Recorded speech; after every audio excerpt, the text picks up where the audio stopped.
Buenas noches, nos encontramos en la sesión número 7 del diplomado Los derechos laborales en la emergencia sanitaria. Mi nombre es Luis Ricardo Valderrama, soy abogado especialista en Derecho del Trabajo y de la Seguridad Social. Ya estamos exponiendo en una serie de sesiones cuáles son las normas principales que se han dictado durante este periodo de emergencia sanitaria a nivel laboral.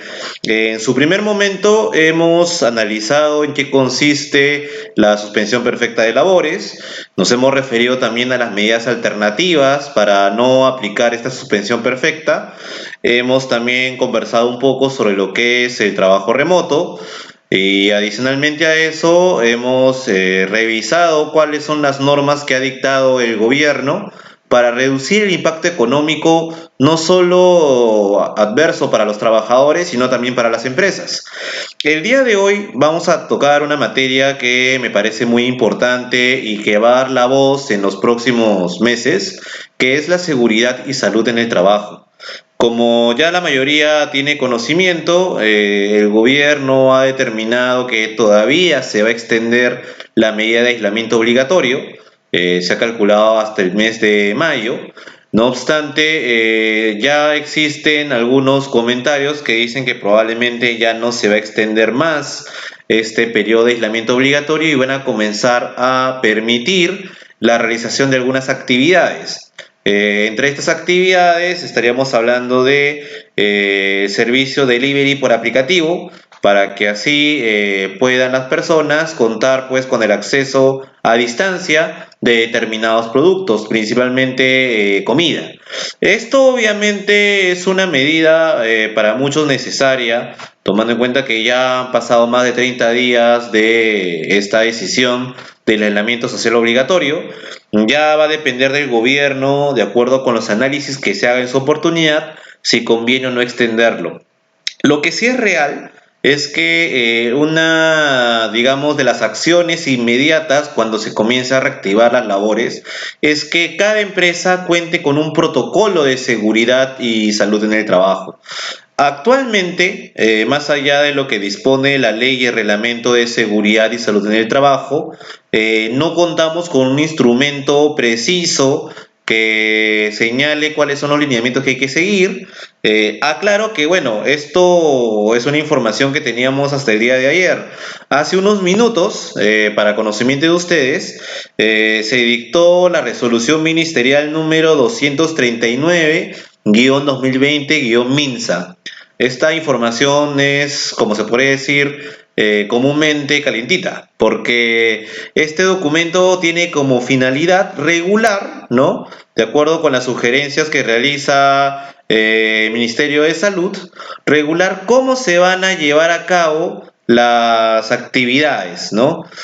Obviamente que estas actividades que se van a realizar van a tomar en cuenta lo que señala la norma, es decir, considerar en primer lugar que el empleador tiene que seguir una serie de lineamientos, estamos hablando de 7 lineamientos en total, para así evitar la propagación del coronavirus. Justo el día de hoy vamos a hablar primero en términos generales sobre qué es la seguridad y salud en el trabajo, por qué es importante que las empresas cuenten con determinados protocolos para regular esta situación. Ya la Ley de Seguridad y Salud en el Trabajo ha establecido una serie de obligaciones para evitar justamente que se presenten sucesos como accidentes laborales o enfermedades profesionales. Lo que vamos a examinar luego de ver los aspectos generales es ya centrarnos qué medidas son las adecuadas para evitar en los centros de trabajo ahora que muchos centros van a otra vez retomar las actividades, qué medidas serían necesarias para evitar el contagio y la afectación de la salud de los trabajadores. Así que damos inicio, vamos a revisar la primera parte. A ver, un momento, ahí están. Tenemos los lineamientos sobre la seguridad y salud en el trabajo, que es lo que vamos a exponer en primer lugar. ¿Qué se entiende por seguridad y salud en el trabajo? Hay que precisar que no hay que confundir lo que es el término de salud y seguridad, son dos términos diferentes. Como se menciona en la diapositiva, esto es información que se ha sacado de páginas oficiales en materia de seguridad y salud en el trabajo, tanto de la OIT como de la OMS, la salud es un derecho fundamental que supone un estado de bienestar físico, mental y social, y no meramente la ausencia de enfermedad o de incapacidad. A ver, precisemos, en términos médicos, primero hay que destacar que cuando estamos hablando de la salud, normalmente las personas lo entienden como la ausencia de enfermedad o de incapacidad o de una discapacidad común. Esto no es así. El concepto de salud es mucho más amplio porque se analizan otros factores que están vinculados con la noción de bienestar. Obviamente es difícil poder señalar cuál sería el óptimo de bienestar para un ser humano, porque eso ya depende de los presupuestos que cada uno analice o las variables que se tomen en consideración para hablar de bienestar. No obstante, a nivel de salud se considera que para poder señalar que una persona goza de salud en estos términos debe analizarse no solo el aspecto físico, sino también el aspecto mental y social. Y esto es muy importante porque cuando estamos hablando de la salud y cómo el trabajo afecta la salud de los trabajadores específicamente, aquí sí se examina con profundidad de qué manera tanto la actividad que realiza el trabajador como las herramientas que utiliza, como el entorno que lo rodea, puede influir de forma positiva o negativa en su salud. Para eso hay una serie de ciencias que son auxiliares, como la ergonomía, que nos permite entender, por ejemplo, la relación que existe entre el trabajador y su medio ambiente. Esta ciencia es muy importante y próximamente en las siguientes diapositivas vamos a explicar con mayor profundidad, porque ya no solo basta que el empleador evite que el trabajador se encuentre expuesto a riesgos. Lo que ahora se está analizando a nivel internacional es también generar un clima laboral adecuado. Ese es justamente el aspecto social de la salud, porque lo que se busca evitar es que el trabajo sea tedioso, ¿no?, para el trabajador y se puedan generar situaciones de angustia, de estrés, entre otras que están muy relacionadas con la actividad laboral. Conjuntamente con esta noción de salud hay que investigar sobre qué se entiende por la salud ocupacional. La salud ocupacional es una rama de la salud pública que implica obviamente cuando estamos hablando de la salud pública medidas de carácter político que buscan propiciar en las personas de un país determinado acciones que sean favorables para mantener este bienestar que ya comentamos anteriormente.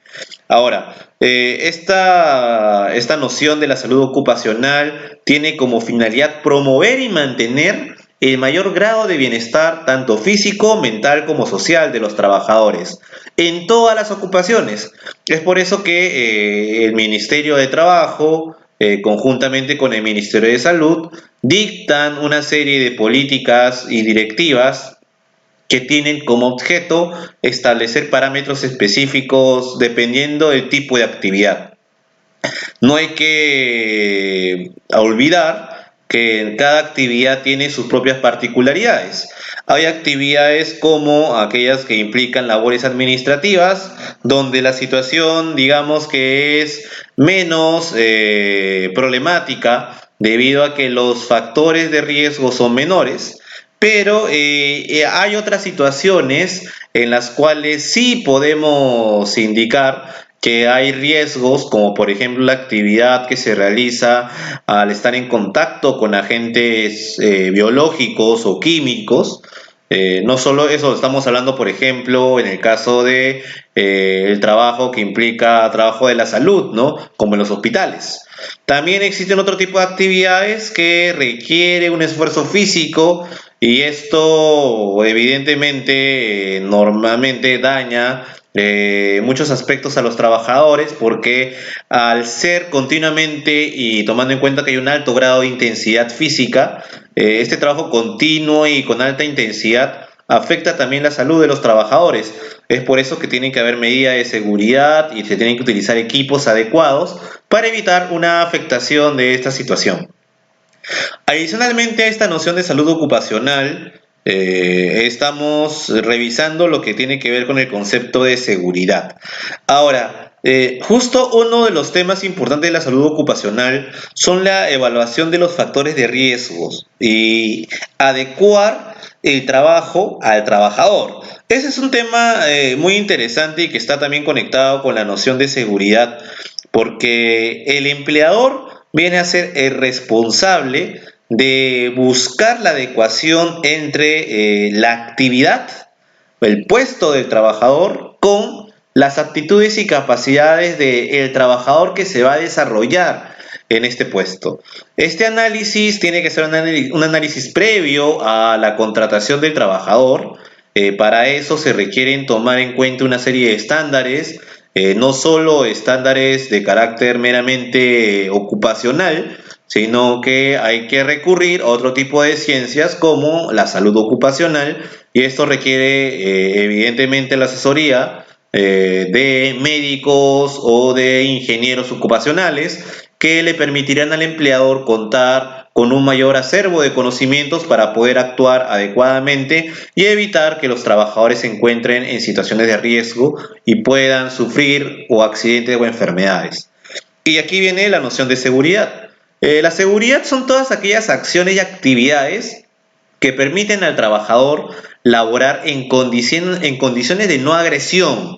Estamos hablando no necesariamente de agresiones por parte de terceros, sino ambientales principalmente.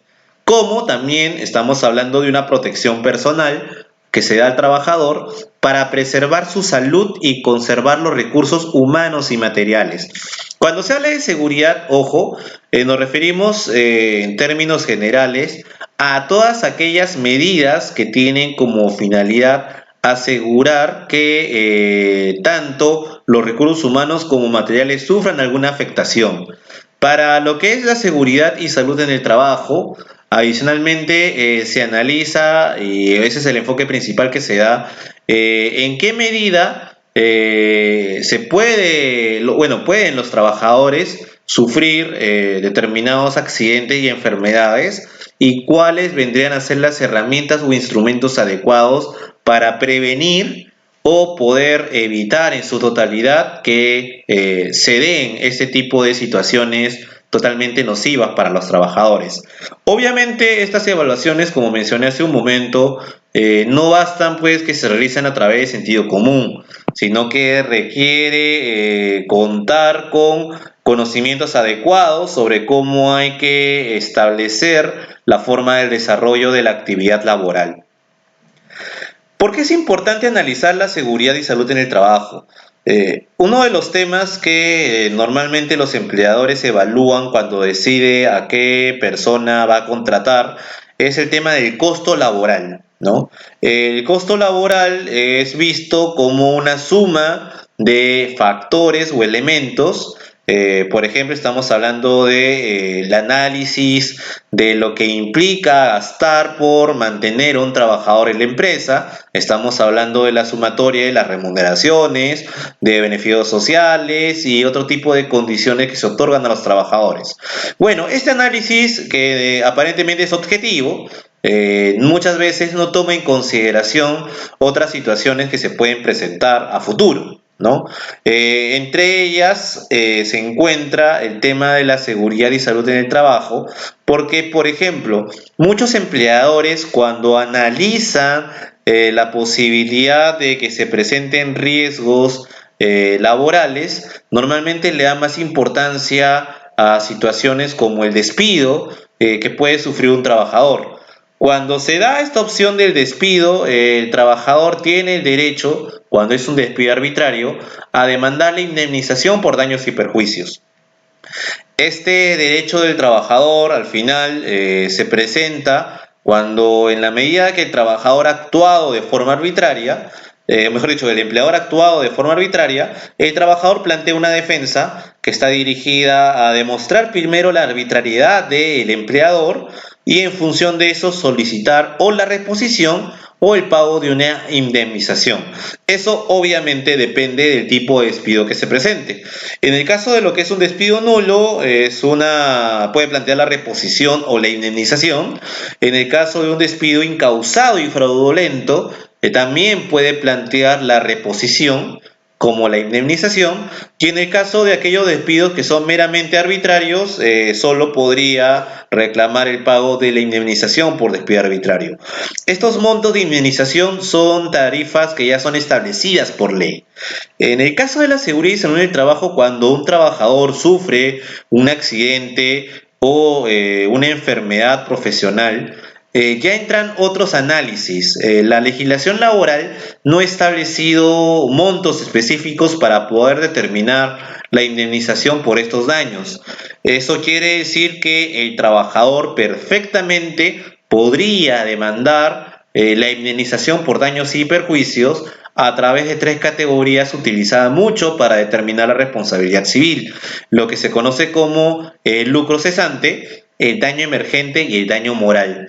En el caso del lucro cesante y daño emergente, se puede dar la evaluación objetiva sobre los gastos en que ha incurrido el trabajador relacionados con la afectación a su salud. También se puede evaluar qué es lo que ha dejado de percibir producto de esta afectación de la salud. Y en tercer lugar, ya cuando estamos hablando del daño moral, entramos a un análisis que es subjetivo. Este análisis subjetivo para muchos no es difícil de evaluar en términos económicos, y es por eso que en el Perú se han presentado sobre esta materia una serie de demandas estableciendo justamente que el monto que debería pagarse al trabajador que ha sufrido ese tipo de daños son montos incluso millonarios. Hay trabajadores, yo he visto demandas que demandan incluso 1 millón por el daño que han recibido vinculado con la seguridad y salud en el trabajo. Al no existir una tarifa específica en la ley, esto le permite al trabajador, en función de determinados criterios, señalar a cuánto equivaldría a ese monto de indemnización. En el Perú hay pocas jurisprudencias que han señalado cifras precisas. Sí hay algunas que hablan sobre el tema del daño moral y señalan cuáles son los requerimientos para poder determinar en qué medida nos encontramos ante un daño moral grave o no.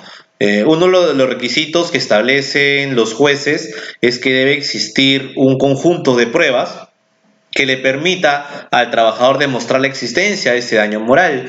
Ejemplo, estamos hablando de un análisis psicológico de la persona a través de un especialista, y que esto se va a expresar en un documento que le va a permitir al trabajador poder alegar que realmente sí existe un daño de carácter psicológico que estaría vinculado con la noción de daño moral. Entonces, en el Perú sí se aborda con cuidado esos temas relacionados con la seguridad y salud, y en muchos casos se ha otorgado al trabajador las indemnizaciones producto de estos daños. En conclusión, cuando estamos hablando de los daños que se generan porque el empleador no ha sido totalmente responsable en materia de seguridad y salud en el trabajo, son gastos en verdad altos. Y esto es entendible porque en muchos casos hay trabajadores que sufren accidentes o tienen enfermedades que lo van a colocar en una situación muy lamentable y que incluso les puede impedir que puedan mantener su trabajo. No solo eso, sino también hay casos de trabajadores que mueren, y ahí sus familiares podrían solicitar justamente el pago de esta indemnización producto de la muerte de la persona que es el trabajador. Así que este tema sensible para muchas personas genera pues en el empleador que ha actuado de forma irresponsable pérdidas económicas grandísimas que incluso en algunas ocasiones podría llevar al cierre de la empresa. Así que aquí justo en esta diapositiva lo que estamos evaluando es cuál es la magnitud de los riesgos laborales a nivel mundial. Esta información la puede extraer de la Organización Internacional del Trabajo, la OIT, que establece unas estadísticas generales sobre cuál es la situación de la seguridad y salud en el trabajo en el mundo. En primer lugar, indican que Cada 15 segundos un trabajador muere a causa de accidentes o enfermedades relacionadas con el trabajo. Esta indicación es importante porque en verdad las muertes por seguridad y salud en el trabajo son mayores incluso en la que se dan en situaciones de pandemias o en situaciones de guerra. Observen lo que dice, cada 15 segundos es una cantidad enorme de trabajadores que mueren producto de situaciones nefastas en el trabajo. Además de eso, cada 15 segundos, 153 trabajadores tienen un accidente laboral. Estamos hablando de accidentes laborales que pueden ser entre leves a graves. Luego, cada día mueren 6.300 personas a causa de accidentes o enfermedades relacionadas con el trabajo. Ojo, aquí estamos hablando de una cantidad en verdad mayor a 2 millones de muertes por año. Anualmente ocurren más de 317 millones de accidentes en el trabajo.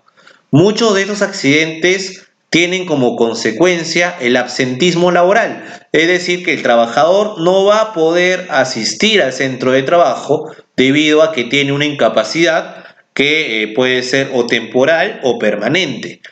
Obviamente, si lo analizamos desde el punto de vista económico, el costo de esta adversidad que puede calcularse de forma diaria es enorme, producto de una mala práctica de la seguridad y salud en el trabajo de parte de algunas empresas. Y de acuerdo con el estimado que realiza la Organización Internacional del Trabajo, esto equivale al 4% del Producto Interior Bruto o Producto Bruto Interno global de cada año. En conclusión, hemos podido ver, de acuerdo con estas estadísticas, que el tema de la seguridad y salud en el trabajo es un tema que amerita un análisis específico por parte del empleador, no lo puede tomar a la ligera, no solo por un tema de costo económico, sino también por un asunto de humanidad. Cuando una persona, un trabajador, desempeña su actividad en una empresa, confía en que el empleador le va a otorgar las herramientas y también las condiciones adecuadas para que pueda desarrollar su trabajo. Y no solo eso, sino que el empleador se convierte en una figura garante que brinda una protección especial al trabajador para evitar justamente que el trabajador se vea envuelto en situaciones negativas que pueden originar un accidente de trabajo o un caso de enfermedad profesional. Así que sí existe el deber del empleador, que es un deber que podemos denominar general, de prevenir y proteger al trabajador cuando realiza su actividad en los ambientes de trabajo correspondientes. Incluso estas obligaciones están vinculadas no solo con aquellos trabajadores que tienen un lugar fijo para laborar, sino que también se puede extender a aquellos trabajadores cuya modalidad de trabajo se realiza, por ejemplo, a distancia, ahora que estamos aplicando la figura de trabajo remoto y posteriormente se aplicará seguro el teletrabajo. Entonces, ahí también existe una responsabilidad de parte del empleador de brindar los implementos necesarios. Además de eso, también observamos la importancia de la seguridad y salud en el trabajo con respecto a aquellas labores que se realizan fuera del centro de trabajo y que implica recorrer distancias largas o realizar traslados. Nos referimos, por ejemplo, a aquellos trabajadores que realizan actividades de mensajería y otras actividades que implica salir, no fuera, a la calle y obviamente para poder evitar accidentes, no solo estamos hablando de accidentes de tránsito, sino también otro tipo de prejuicios, siempre se requiere contar con las herramientas adecuadas para poder desarrollar su actividad sin mayores complicaciones. Ahora, a ver, solo para retomar un poco este tema, en el caso de los riesgos laborales, tenemos que analizar lo siguiente. A ver, voy a tratar de pasarle a la diapositiva. Un momento, por favor. Me adelanté. Ahí está. En el Perú, ¿cómo se está regulando esta materia de la seguridad y salud en el trabajo? Para eso, en nuestro país ya durante muchos años se han dictado normas específicas relacionadas con la seguridad y salud en el trabajo. La última de ellas es la ley número 29783, que es una norma muy importante porque sirve de marco general para las diferentes empresas, donde se señalan una serie de lineamientos que deben ser considerados para que se evite la existencia de situaciones como accidentes o enfermedades profesionales.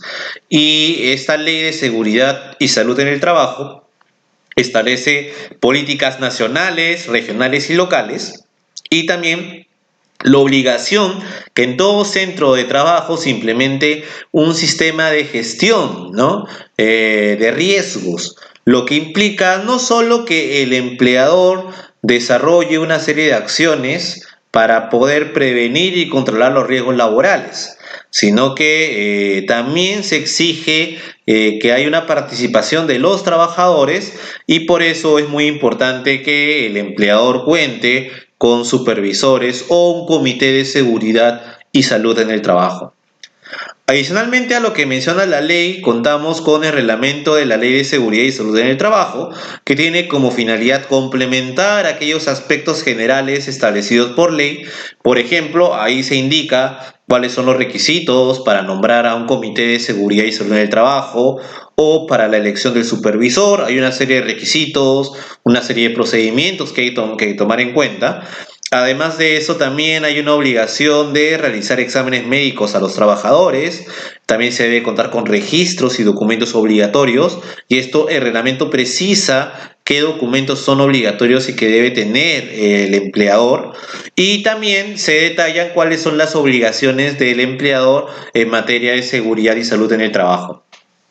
Como se puede observar, ambas normas, tanto la ley como el reglamento, establecen una serie de principios y reglas que deben ser observadas con mucho cuidado por el empleador para así poder tener un control adecuado de la situación en sus centros de trabajo. Adicionalmente, estas normas, aquí menciono al registro de auditores autorizados para la evaluación periódica del sistema de gestión de seguridad y salud en el trabajo, así como el registro único de información sobre accidentes de trabajo, incidentes peligrosos y enfermedades ocupacionales. Estas dos normas son complementarias, y la primera tiene como finalidad crear un registro de auditores para que así las empresas puedan realizar de forma periódica y contar con un especialista para que dé una opinión sobre cómo se ha estado implementando los sistemas de seguridad y salud en el trabajo. Este auditor es el que va a examinar con cuidado si se está realizando el cumplimiento de estándares, y esta revisión tiene que realizarse una vez al año. Este es obligatorio para las empresas. Y adicionalmente a eso, también la segunda norma que mencioné, se establece un registro único para informar los accidentes de trabajo, los incidentes peligrosos y las enfermedades ocupacionales. Esto quiere decir que el empleador tiene la obligación de comunicar al Ministerio de Trabajo cuando se presenta una situación que puede ser considerada como peligrosa porque es un incidente o un accidente de trabajo. Así que en estos casos se ha establecido a través de una plataforma digital del Ministerio de Trabajo para que el empleador pueda hacer la declaración de esos aspectos que son considerados necesarios vinculados con una emergencia producto de un accidente de trabajo o un incidente peligroso o enfermedad ocupacional. Ahora, ¿qué se entiende por accidente de trabajo y enfermedad profesional? Hemos visto en las anteriores diapositivas que un concepto fundamental es el tema de la salud, y que esta salud se puede ver afectada ante la ocurrencia de un accidente de trabajo o que el trabajador sufra una enfermedad profesional. Esos conceptos no son iguales. hay que establecer una diferencia. En primer lugar, el accidente de trabajo es un suceso de carácter repentino que sobreviene por causa o con ocasión del trabajo. Esto es muy importante. Hay una diferencia. Causa hace o está vinculado con el hecho de que una persona sufre un accidente cuando se realiza una actividad laboral. Ejemplo, yo me encuentro en el centro de trabajo. Lamentablemente la persona que está encargada de la limpieza no realizó un adecuado mantenimiento y dejó un sector del piso mojado. Yo camino por ahí y me resbalo. Entonces, esto al final me origina un daño, más allá que pueda ser un daño leve, mediano o grave. Y esto genera pues de que de repente yo pueda tener una incapacidad, puede ser una incapacidad parcial o total, puede ser temporal o permanente, eso ya dependerá de la gravedad del daño. Y esto ha sido originado de una circunstancia laboral. Muchos cuando analizan el concepto de accidente de trabajo se confunden y piensan que el accidente de trabajo es aquel accidente que se da en función de la actividad concreta para la que fue contratada el trabajador. Esto realmente no es así porque incluso si se presenta un accidente común dentro del centro de trabajo, esto ya implica que sea calificado el accidente como un accidente de trabajo. No solo eso, muchos se consideran de que este accidente de trabajo tiene que estar vinculado a un espacio físico determinado. No es así. Justo colocamos el ejemplo de aquellas personas que realizan su actividad vinculadas con la mensajería. Entonces, en este caso de los trabajadores que son mensajeros, tienen que trasladarse, muchos utilizan motos, por ejemplo, y en esos traslados ellos pueden sufrir también accidentes. Este accidente es con ocasión del trabajo. ¿Por qué? Porque si bien no están afincados a un espacio físico para laborar, estas personas cumplen las órdenes o siguen las directivas que dicta el empleador. En ese sentido, si se produce un accidente en cumplimiento de las órdenes y directivas del empleador, quiere decir que está dentro del marco de protección del empleador y por lo tanto también va a ser calificado el accidente que se produce en estas condiciones como un accidente de trabajo. Ahora, estos sucesos o situaciones pueden producir una lesión orgánica al trabajador, puede haber una perturbación funcional o una invalidez o la muerte. No crean que solo las actividades que son altamente riesgosas pueden originar accidente de trabajo. Ya mencioné el caso de, el hecho de que un trabajador se resbale, en el caso de caídas en las escaleras, además de eso también malas posturas al momento de coger determinadas cosas en el centro de trabajo. Esto sucede mucho con aquellos trabajadores que laboran en almacenes. Además de eso también una persona, por ejemplo, que realiza una actividad netamente administrativa, está sentado en su asiento y de repente el asiento se rompe o de repente hizo un mal movimiento y eso hace que se caiga para atrás.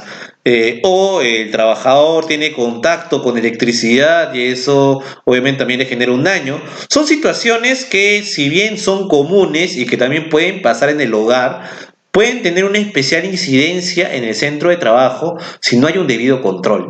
Ahora, con esto quiero decir que no es que el empleador es un sujeto omnisciente y que también va a tener omnipresencia y va a estar vigilando en cada momento al trabajador para evitar que éste sufra un accidente o enfermedad profesional. El empleador tiene un deber, que es el deber de prevenir la ocurrencia de estas situaciones negativas para el trabajador, pero esta protección y prevención debe ser establecida en función de estándares básicos. Es decir, debe haber un seguro, debe existir, pues, como ya mencioné, un reglamento, protocolo de seguridad y salud en el trabajo, deben contar con representantes de trabajadores para poder desarrollar adecuadamente este tipo de prevenciones, pero tampoco le podemos exigir al empleador que pueda de forma total cubrir al trabajador contra los accidentes. Los accidentes muchas veces suceden sin que nadie los pueda controlar. En ese sentido, no necesariamente va a ser una responsabilidad del empleador y por esa razón siempre en el centro de trabajo se deben contar con implementos adecuados como botiquines, equipos, lo que permite reducir el daño que se pueda producir contra el trabajador. Además de eso, tenemos el concepto de enfermedad profesional. Una enfermedad profesional es aquella que es contraída como resultado de la exposición a factores de riesgo relacionados con el trabajo. Cuando estamos hablando de enfermedades profesionales, comúnmente se viene a nuestra cabeza la idea de las enfermedades respiratorias que se origina en el caso, por ejemplo, de aquellas personas que laboran en bibliotecas, normalmente son ambientes cerrados y se exponen pues al polvillo de las hojas de los libros, o también aquellas personas que laboran pues en lugares mineros, donde evidentemente la exposición que se realiza a los minerales, a lugares cerrados, socavones, de ser el caso, eso también provoca daños severos a la salud del trabajador. A diferencia de los accidentes de trabajo que pueden darse de forma inmediata y por ende puede saberse cuál es el daño que se ha producido, las enfermedades profesionales son paulatinas. Esto quiere decir que cuando se inicia la enfermedad no es difícil, o mejor dicho, resulta muy difícil poder determinar a ciencia cierta si la persona se encuentra enferma o no, porque para eso se tienen que realizar determinados exámenes. Es por eso que la Ley de Seguridad y Salud en el Trabajo ha establecido la obligación de los empleadores de realizar cada 2 años un examen médico ocupacional. Este examen médico ocupacional va a estar relacionado con la actividad que desarrolla el trabajador y en función de los resultados que se brinden, se puede determinar con claridad si el trabajador sufre de una enfermedad profesional o no. En el caso de aquellas labores que son consideradas como de alto riesgo, no solo esto se realiza cada 2 años, sino incluso al inicio y al final de la actividad laboral, lo cual resulta razonable para saber si antes de que el trabajador ingrese al centro de trabajo, esta persona ya contaba con alguna enfermedad. Y esto obligaría al empleador que contrata al trabajador a adecuar el puesto de trabajo a la situación actual del trabajador. Estas nociones de accidente de trabajo y enfermedad profesional son muy importantes en cara a que el empleador pueda plantear una política adecuada de prevención. Ahora, ¿qué se entiende por ergonomía? Recuerden que esto ya lo mencioné al inicio de la exposición, que existe un conjunto de ciencias auxiliares que buscan que el empleador pueda desarrollar adecuadamente la obligación de prevención y protección del trabajador, acondicionando de una forma específica el entorno laboral. Bueno, la ergonomía es justamente aquella ciencia que busca optimizar la interacción entre el trabajador, las máquinas o equipos que va a utilizar y el ambiente de trabajo.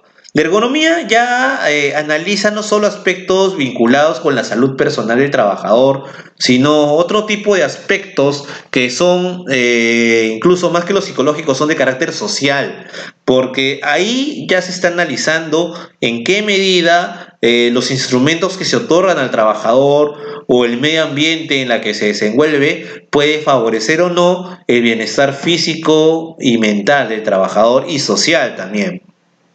Así que a través de esta ciencia se examina si realmente los ambientes y la organización del trabajo realmente pueden ser adaptables, ¿no?, a las capacidades y características de los trabajadores. Y esta ciencia es muy importante porque a través de determinados parámetros objetivos se busca minimizar los efectos negativos que podrían tener el uso de determinados equipos, máquinas o ambientes y mejorar el rendimiento del trabajador, garantizando además la seguridad.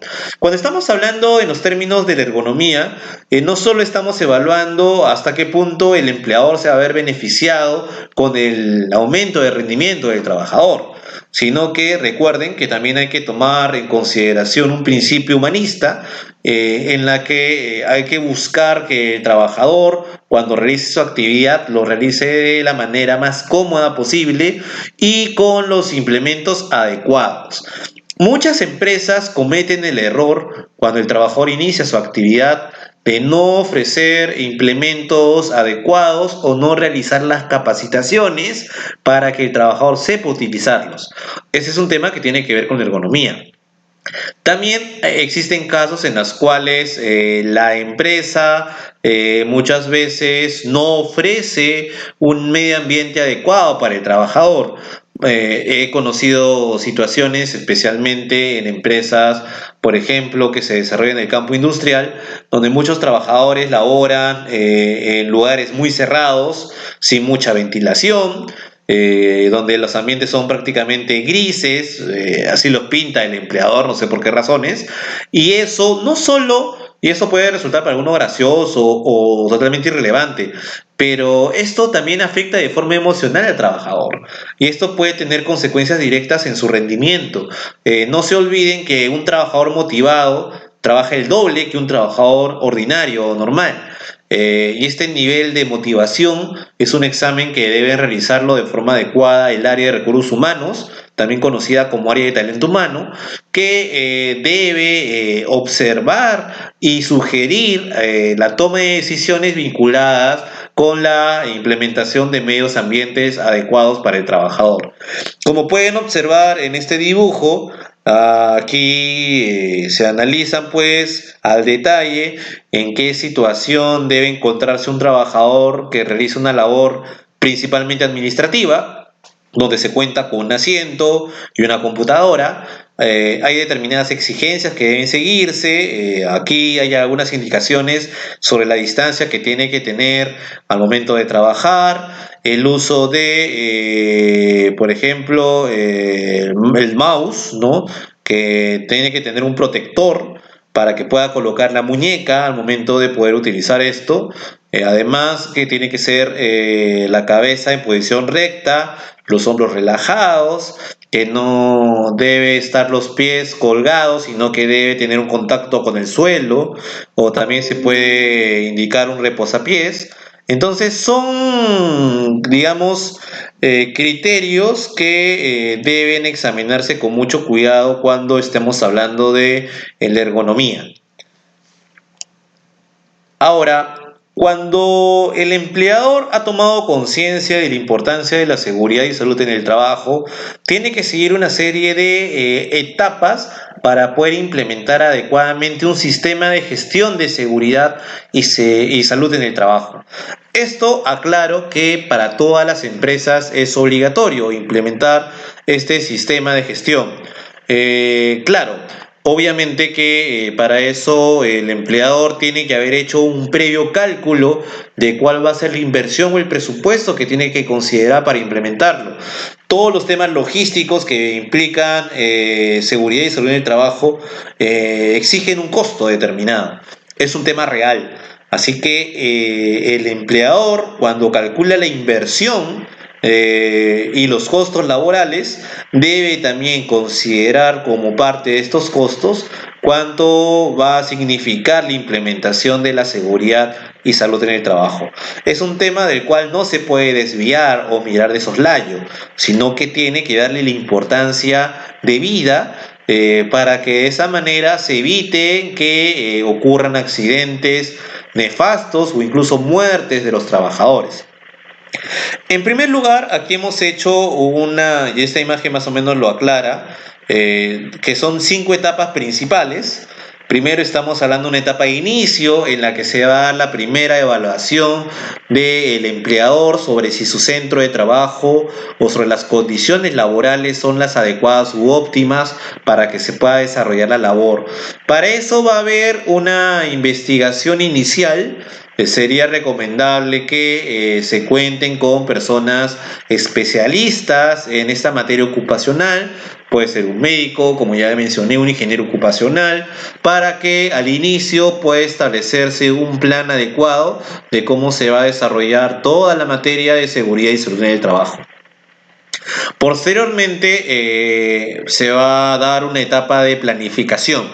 Es decir, el empleador, luego de haber establecido los primeros pilares, ¿no?, del sistema de gestión de seguridad y salud en el trabajo debe planificar con mucho cuidado cómo esto se va a ir desarrollando en el tiempo y favorecer a los trabajadores. Esto requiere naturalmente que haya una evaluación de el tipo de capacitaciones que va a brindar, los exámenes médicos que va a desarrollar y además qué señalizaciones o documentos y registros obligatorios debe tener para poder tener un control claro de la situación de la seguridad y salud de los trabajadores. Luego de esta etapa de la planificación ya viene la etapa más operativa, que es la ejecución, donde ya pone en acción todos los elementos que han sido analizados previamente. En la ejecución ya se va a examinar hasta qué punto el empleador realmente está respetando los parámetros indicados o se ha saltado algunos parámetros y que han generado problemas o que pueden ser riesgos futuros porque pueden originar accidentes contra los trabajadores. Entonces aquí ya viene la etapa de la evaluación. Luego de la ejecución es necesario que se dé una evaluación para examinar qué es lo que ha estado fallando, qué es lo que ha sido correcto y luego de eso ya entramos en una etapa de mejoramiento. Como se dan cuenta, esto es circular porque continuamente el empleador va a realizar ejecuciones y evaluaciones y en el camino van a tener que implementar otras medidas que sean necesarias para que haya una mejora permanente de las condiciones laborales de los trabajadores. Esta responsabilidad es del empleador, es el líder de llevar a cabo este tipo de actos, pero recuerden que no es que el trabajador va a ser un agente pasivo, sino que también va a participar en el desarrollo de esta implementación y por eso va a tener conocimiento de la manera como se va desarrollando cada una de las etapas. Uno de los temas que resulta muy importante a tomar en cuenta por parte del empleador es que debe contar con documentación obligatoria. Recuerden que la SUNAFIL inspecciona y siempre verifica que los empleadores cuenten con documentación que resulta importante para conocer debidamente cuál es la situación de la seguridad y salud en el trabajo en la empresa. Estos son 6 documentos obligatorios que toda empresa debe tener, tanto microempresas, pequeñas empresas, como medianas y grandes empresas. En primer lugar, tenemos la política y los objetivos en materia de seguridad y salud en el trabajo. Estos son documentos, no son documentos tan extensos por si acaso, pueden ser un documento de una página o 2 páginas, donde el empleador haga una declaración de cuál es la misión o los objetivos de su política, ¿no? Y qué medidas son las principales que va a adoptar para evitar digamos que se den accidentes, que se presenten enfermedades profesionales y ahora que nos encontramos en situaciones de emergencia, cómo actuar ante emergencias. Ojo, esta política y objetivos son generales. Básicamente el empleador lo que aquí señala va a ser su preocupación y de qué manera va a dar importancia al tema de la seguridad y salud en el trabajo. Así que estos documentos resultan necesarios como para tener un punto de partida sobre cuál es la base para desarrollar este sistema de gestión de seguridad y salud en el trabajo. De forma complementaria, tenemos el Reglamento Interno de Seguridad y Salud en el Trabajo, que es un documento que resulta importante cuando tenemos a un total de 20 trabajadores a más. Ahí sí resulta obligatorio. Si es menos, no es obligatorio, pero igual se recomienda que se tenga. Este Reglamento Interno de Seguridad y Salud en el Trabajo va a establecer ya de forma puntual y precisa una serie de reglas y principios que van a ser considerados para poder desarrollar correctamente esta gestión de la seguridad y salud en el trabajo en la empresa. Obviamente también se van a establecer cuáles son los derechos y las obligaciones de ambas partes de la relación laboral, tanto de los trabajadores como de los empleadores. Luego hay un documento que tiene un carácter técnico. Esto, por si acaso, no lo realiza un abogado, tampoco lo realiza un psicólogo. Normalmente esto es visto por un ingeniero ocupacional, que es conocido como IPERC, ¿no? o la identificación de peligros, evaluación de riesgos y sus medidas de control.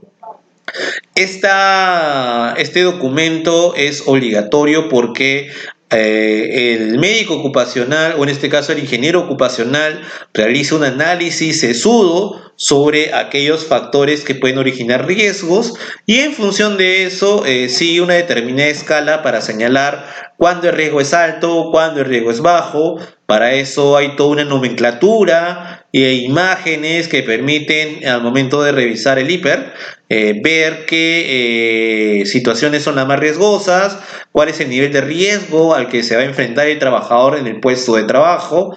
En el nivel verde es el nivel más tranquilo. Cuando ya está en rojo o naranja ya observamos un nivel de riesgo alto. Entonces todo eso va a estar detallado en este documento que se llama hiper.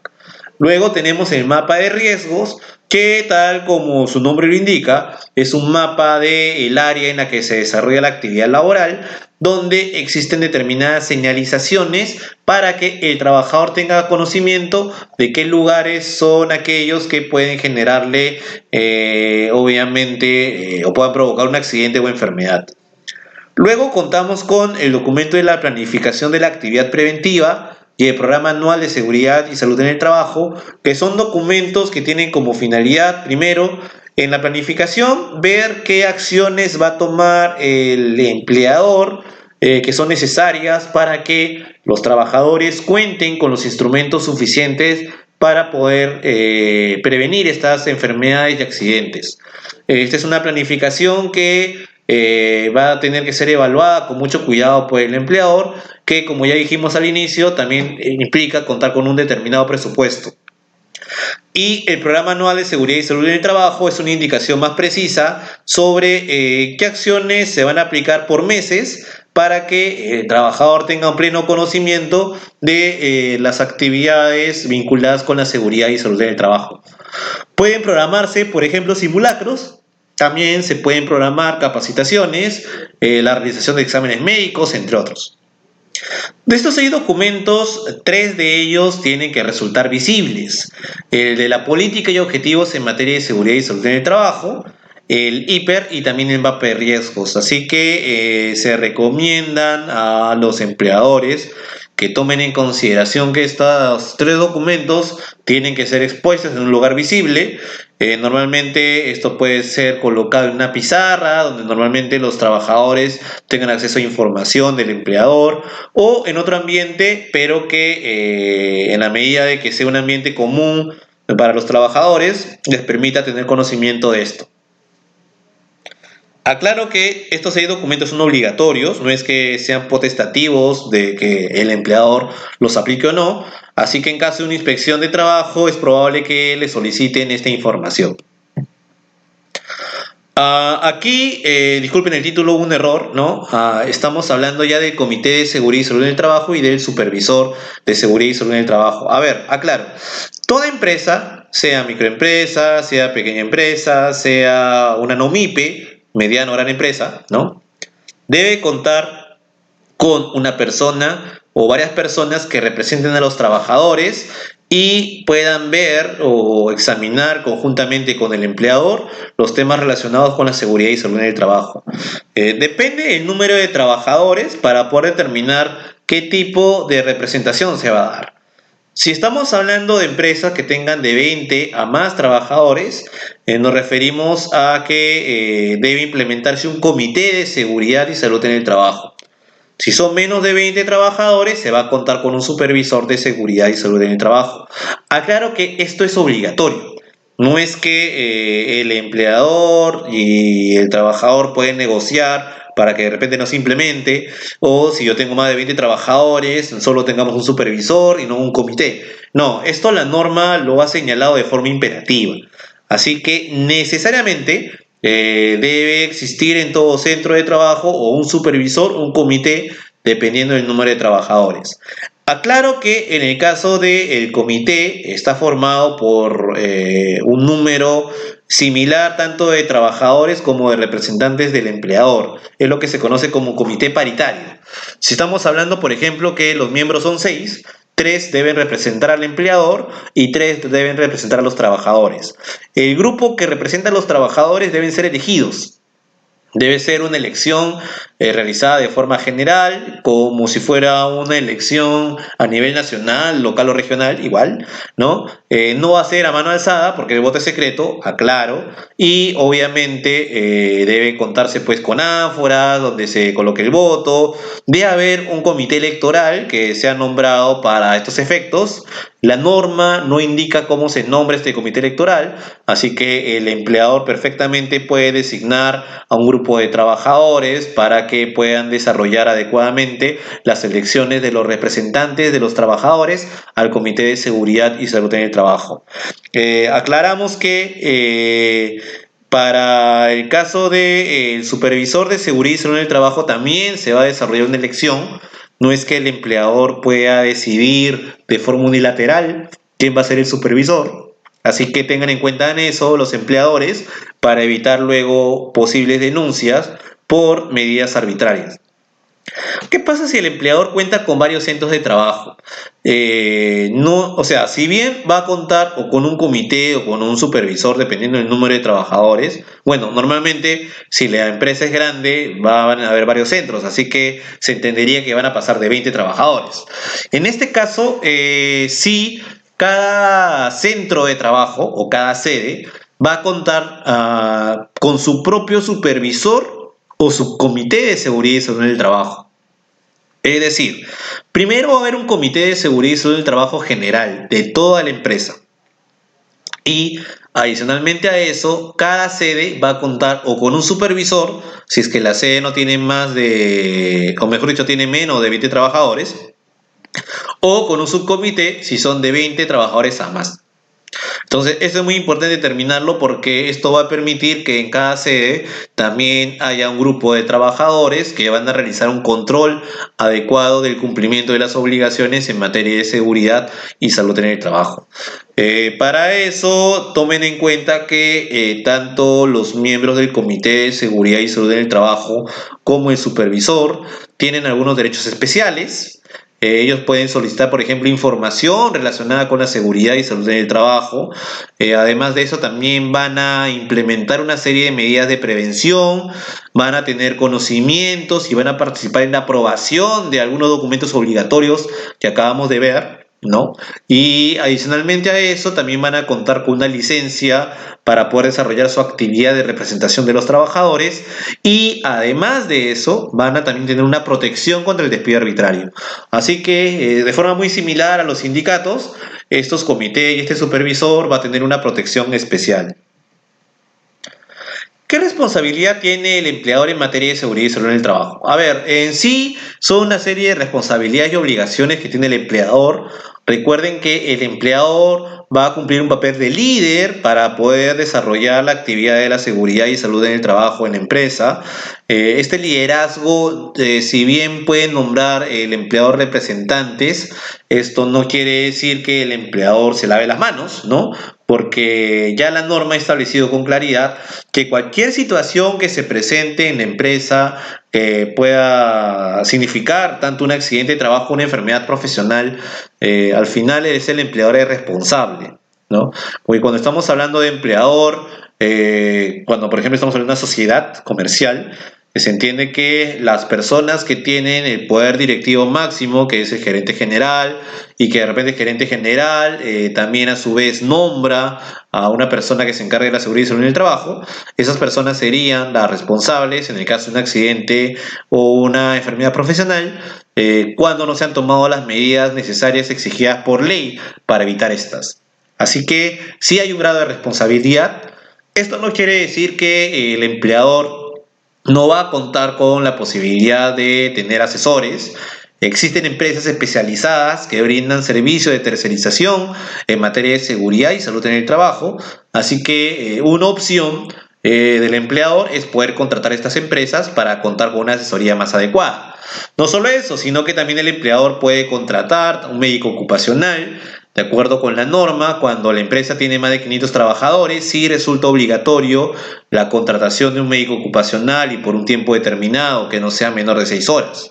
Si es de menos de 500 trabajadores, Ahí no es obligatorio contar con un médico ocupacional, aunque sí se sugiere tener un médico de cabecera, ocupacional definitivamente, para que sirva como una especie de asesor y también pueda realizar los exámenes médicos ocupacionales que recuerdan que se realiza cada 2 años, ¿no? O cuando la situación lo amerite.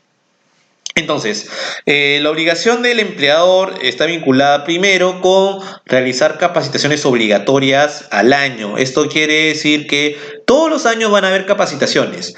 ¿Cuántas son las obligatorias? Mínimo 4. Puede desarrollarse más dependiendo de las circunstancias. Ahora que nos encontramos en una situación de emergencia sanitaria, en aquellas actividades que son esenciales, yo entiendo que muchas de ellas ya han realizado capacitaciones, ya han establecido protocolos en materia de seguridad y salud en el trabajo.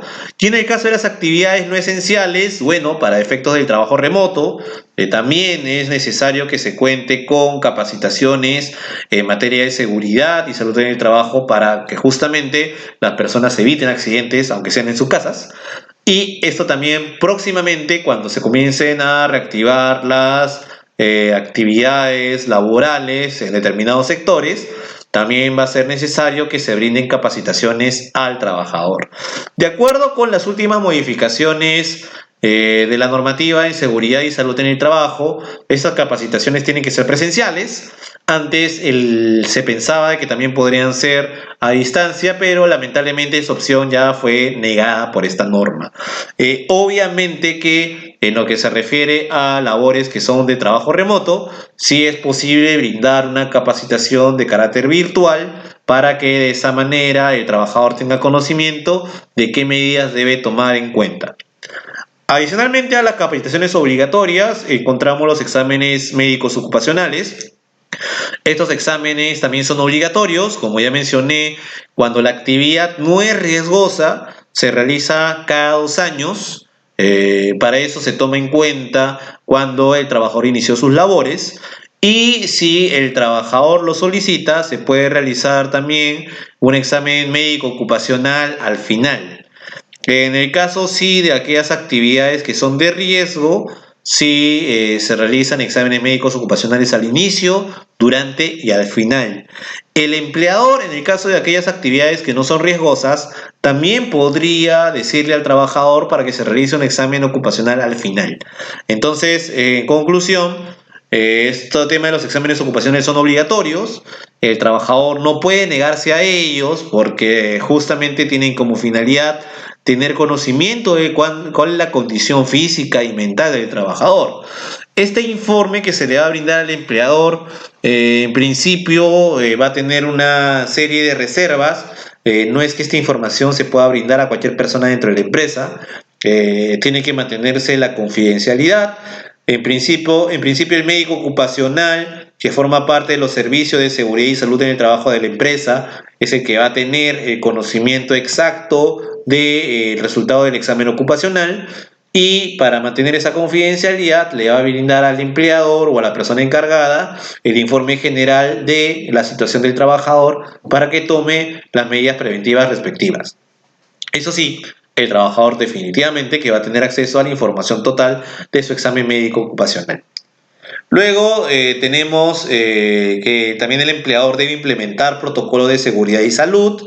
Eso quiere decir que además de contar con un reglamento cuando la empresa tiene más de 20 trabajadores, también debe establecer determinados protocolos de actuación cuando se presenten eventos como incendios, cuando haya situaciones como terremotos. Este es un tema vinculado con defensa civil, pero también tiene una relación directa con la seguridad y salud en el trabajo. Así que resulta absolutamente recomendable que el empleador implemente un protocolo de seguridad y salud para situaciones específicas, y ahora en esta situación de emergencia con mayor razón. Justo lo que comenté en la mañana, hace unos minutos, ha sido publicada la resolución ministerial número 239-2020-MINSA, que es del Ministerio de Salud, que establece la obligación de que el centro de trabajo cuente con un protocolo de seguridad y salud para evitar la propagación del coronavirus COVID-19. Además de eso, hay otra obligación que es la entrega de equipos de protección, que esto no solo se da en el caso de aquellas actividades que son riesgosas o que implican la exposición a determinados agentes químicos o biológicos. Esta entrega de equipos de protección ahora va a ser obligatoria también en lo que se refiere al tema de las máscaras, de guantes y otros equipos importantes para proteger al trabajador del contagio posible que se pueda dar en las áreas o ambientes de trabajo.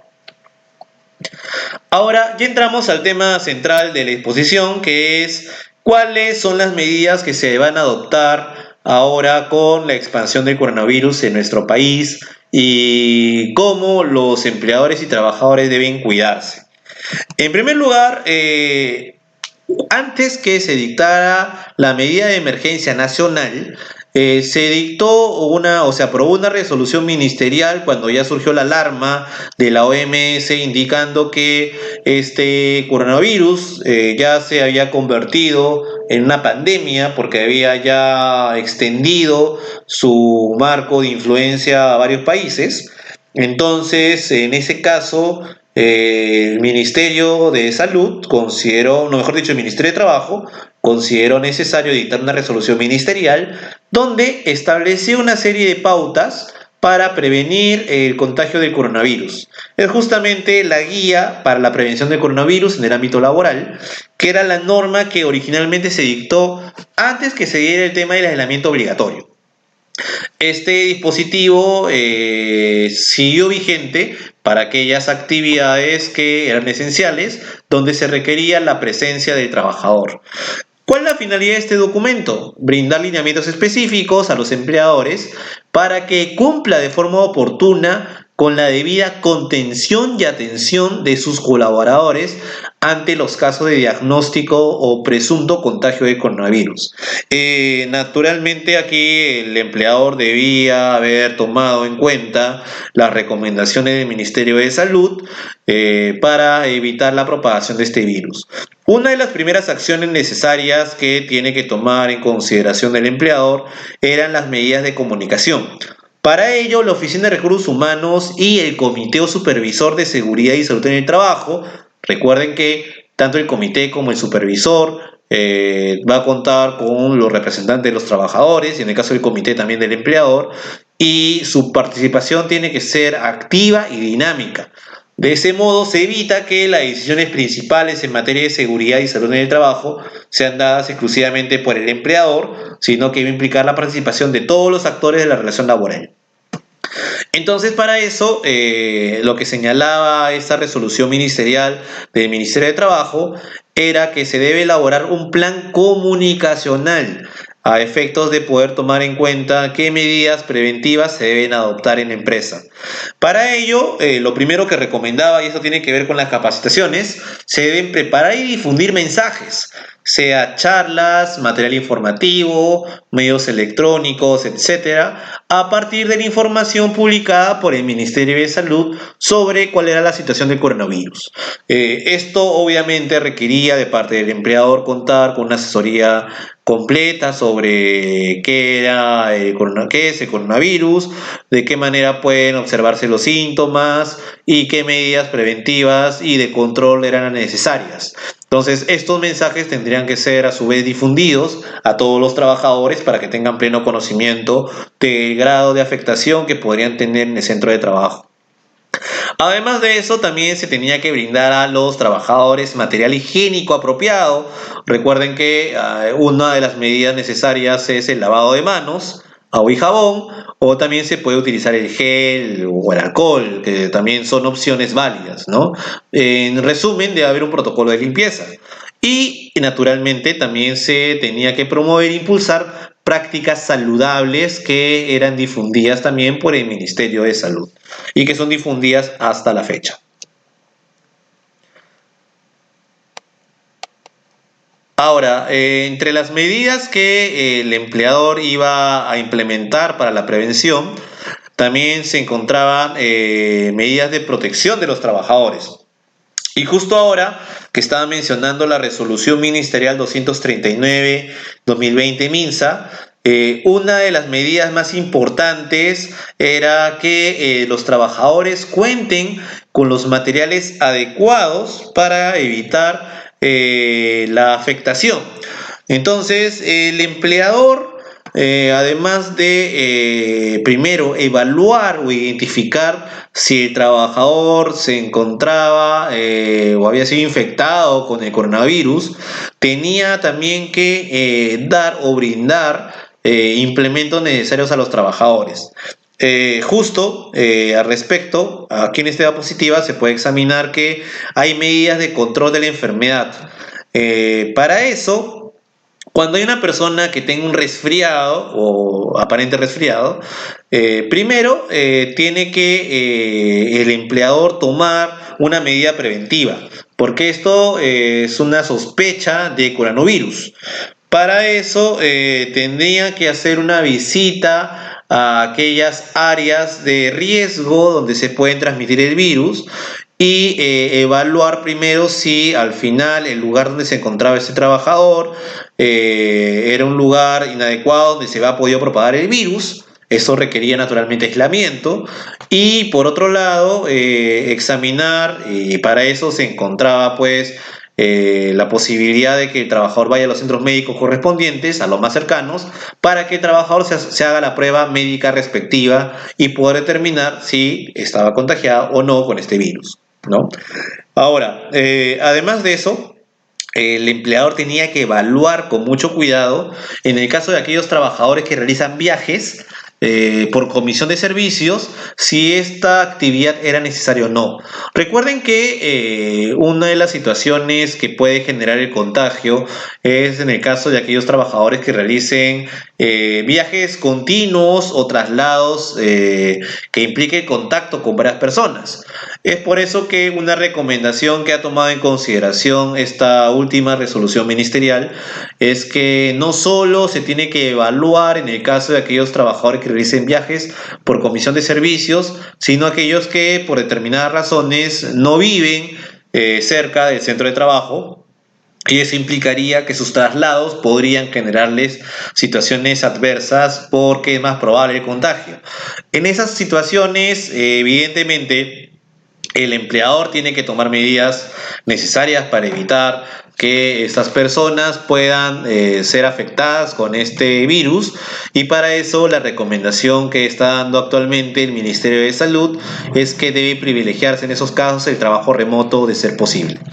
Luego, recuerden que también la empresa tiene la obligación de facilitar a los trabajadores el acceso a los servicios de salud si se presentan síntomas sospechosos.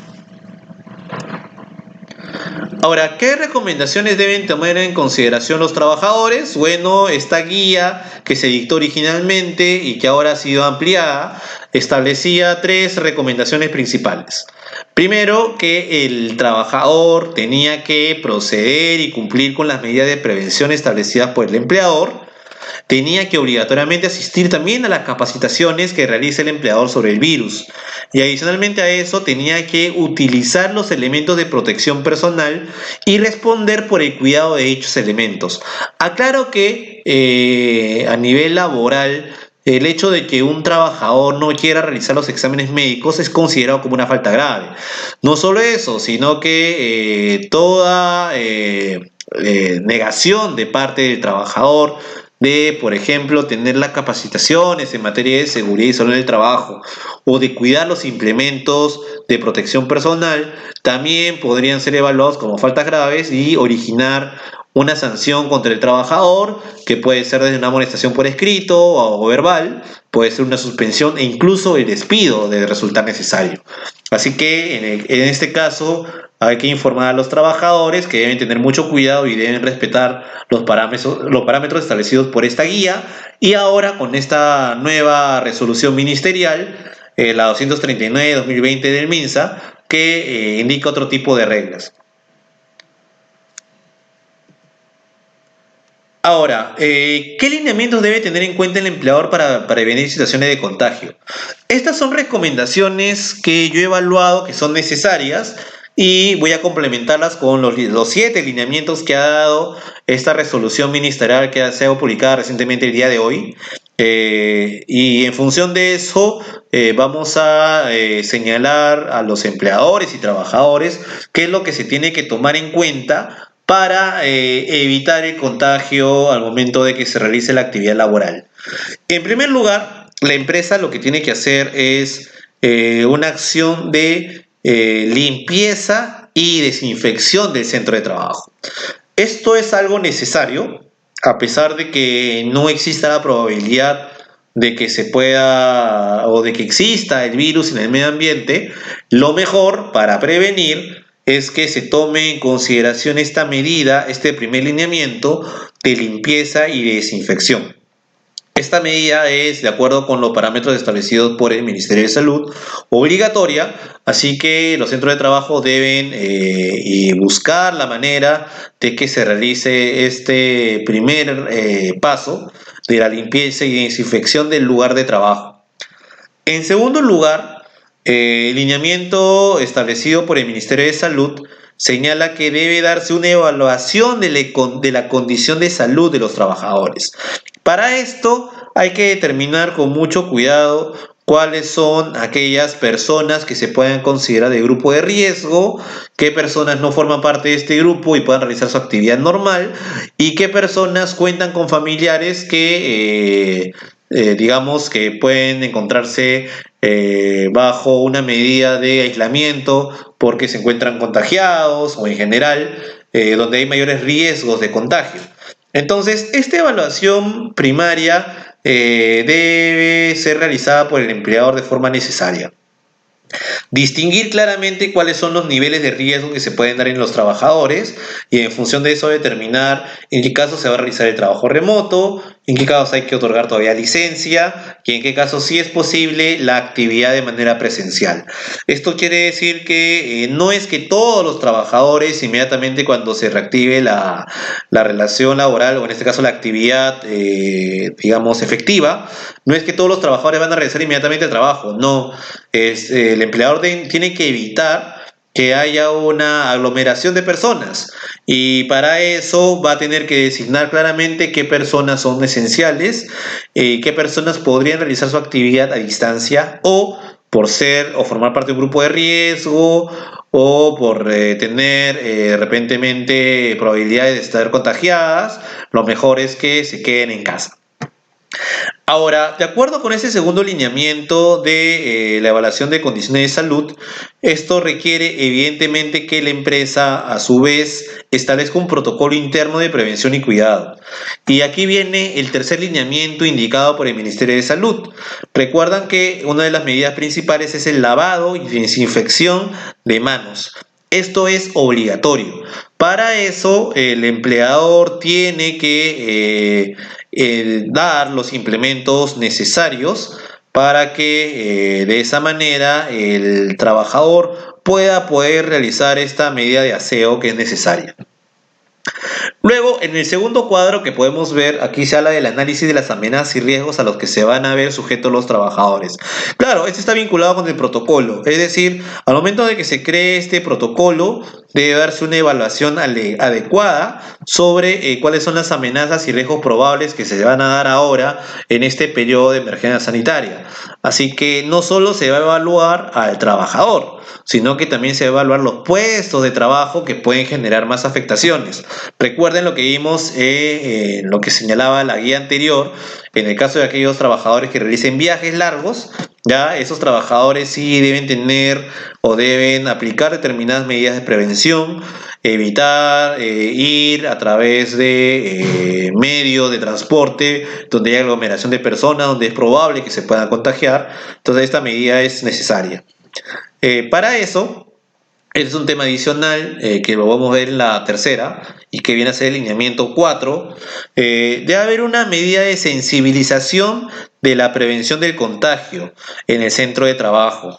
Estas medidas de sensibilización, obviamente estamos hablando de la charla, de capacitaciones, y esto también quiere decir que el empleador va a brindar equipos de protección personal ¿Cuáles son estos equipos? Ya hemos señalado que las mascarillas son necesarias. Además, el gobierno ha dictado una norma que dice que son obligatorias. El uso de guantes también puede ser muy útil al respecto. Y recuerdan que el empleador tiene la obligación de explicar a los trabajadores a través de una charla cómo se van a utilizar estos materiales o equipos. Como quinto alineamiento, hay que adoptar una serie de medidas que son preventivas, es decir, primero realizar la limpieza y la desinfección de los zapatos cuando el trabajador ingresa al centro de trabajo. Esto es muy importante porque de esa manera se evita la posibilidad que se dé el contagio. No se olviden que de acuerdo con nuestra primera sesión, el contagio de coronavirus no solo se da entre persona a persona, sino también entre persona con determinada superficie donde todavía se encuentra el virus. Así que esta medida de la limpieza y desinfección del calzado al momento de ingresar es necesario. Recuerden también que una medida preventiva es el distanciamiento social, ¿no? Y esto es importante porque si bien la norma peruana indica que debe ser 1 metro, la OMS dice que deben ser 2 metros.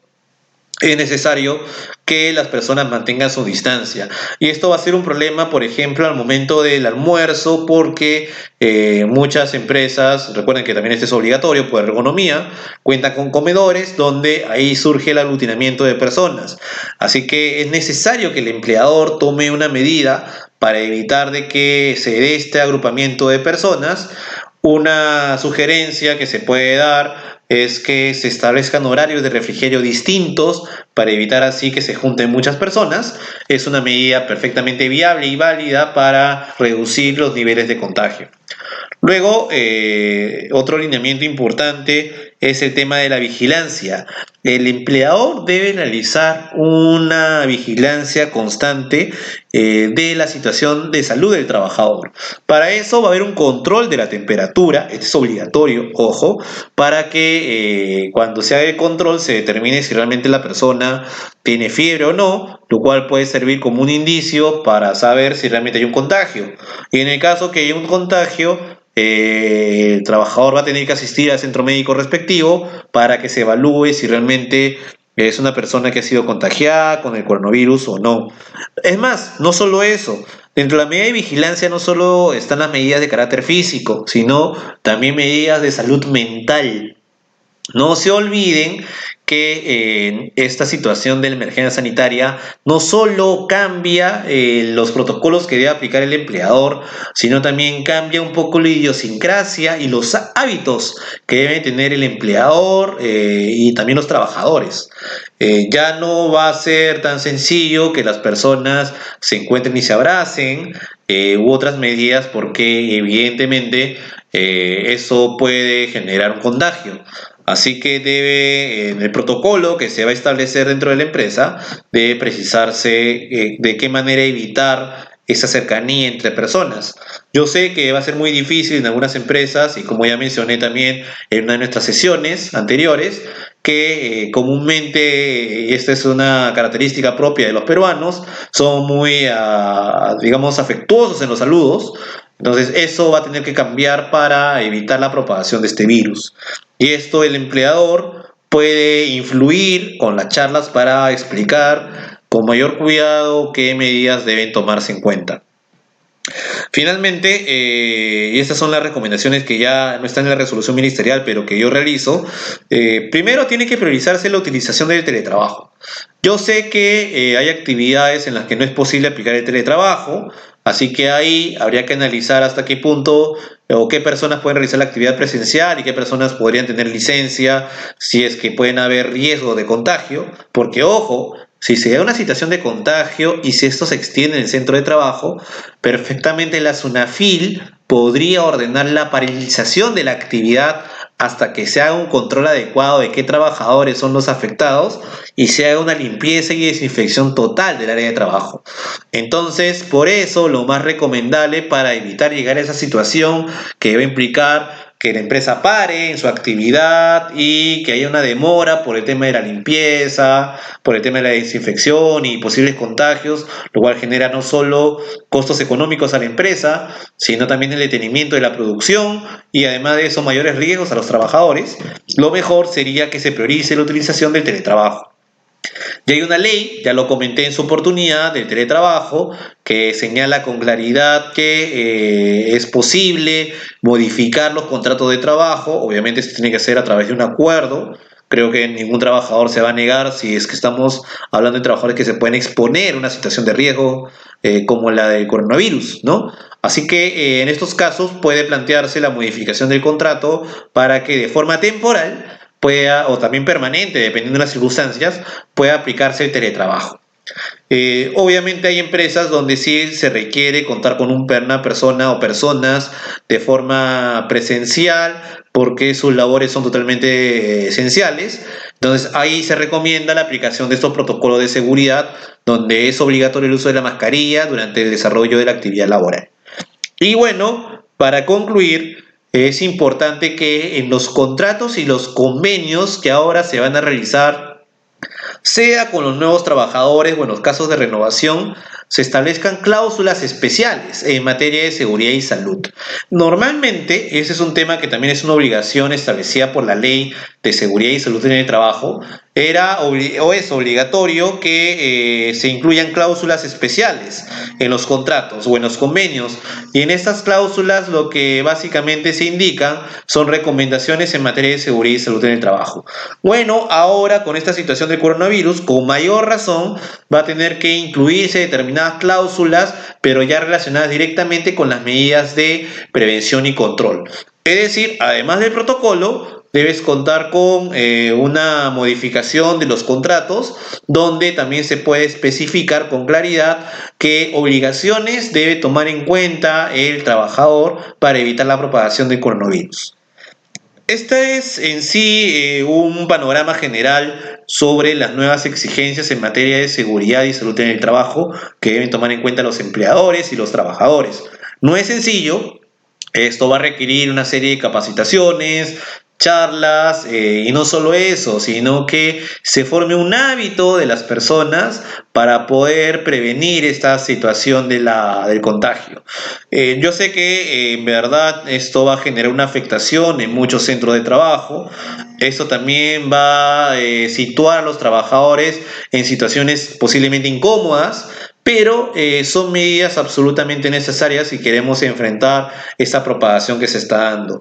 Así que como punto final a la exposición del día de hoy, que es la penúltima de nuestro diplomado, sería que recomendar tanto a los trabajadores y empleadores que sigan al pie de la letra estas medidas y de esa manera poder combatir, porque se están utilizando, y eso el presidente Martín Vizcarra lo usa bastante, esto es como una especie de guerra, es una, bueno, metáfora curiosa, porque nos estamos enfrentando a un enemigo invisible.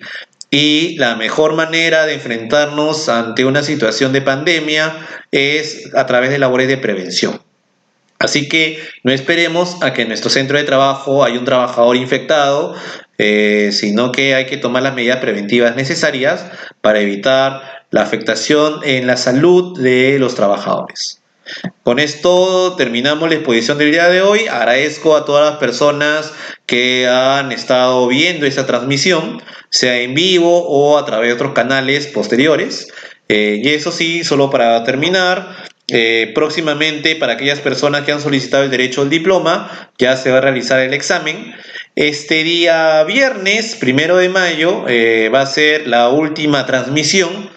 Va a ser ya estamos hablando, sí, ya hemos realizado, bueno, 7 transmisiones hasta ahora, este va a ser la octava. Con eso vamos a concluir el diplomado, pero claro, para que se pueda otorgar el diploma a las personas interesadas, ya por un tema legal, tiene que haber una evaluación.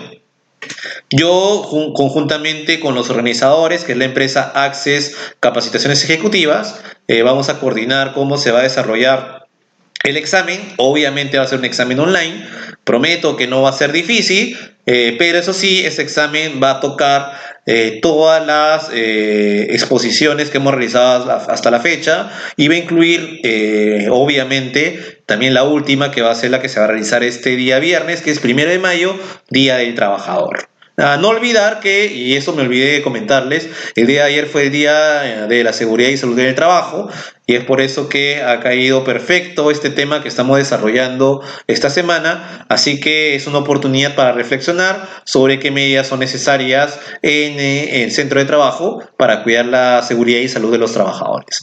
Muchas gracias y hasta una próxima oportunidad.